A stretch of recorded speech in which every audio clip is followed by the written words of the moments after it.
this. Let's go to a quick timeline of how we got to a comedian running down on, Lil Migo today or the other day. So to see why I think Black Youngster kind of maybe got this whole thing started, let's do a quick timeline of how the beef went.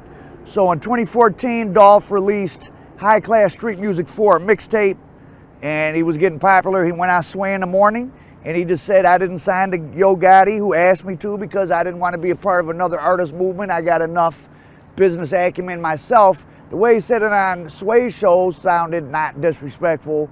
So you could think, oh, Gotti just wants to monopolize the city. But you really don't know how people talk behind the scenes. And like I said earlier, in a city like Memphis, high crime city, an old city that probably, everyone's one or two steps connected to most other people, things can get kind of messy. Somebody's feelings got hurt. So then nothing much, and then the top of 2016, Dolph was getting ready to release an album.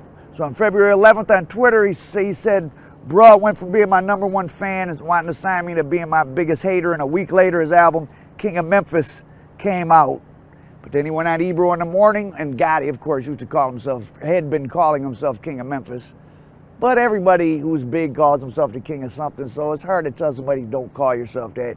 He went on Ebro in the morning and said, it doesn't, the beef between me and him was overstated, because it doesn't sound like there was much of one.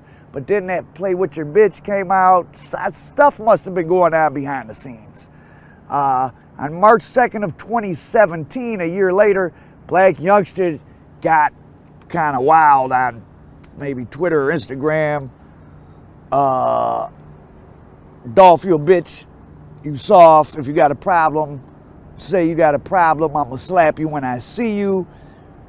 Black Youngster had signed to Gotti in 2015, about a year after Dolph refused to sign. Did Black Youngster have a chip on his shoulder about feeling like he was the second pick? Was he, creating his own marketing buzz, or was Gotti telling him to do this? Hard to say. I mean, was word filtering in the streets of Memphis? There's stuff going on behind the scenes that was making each other mad? Don't know.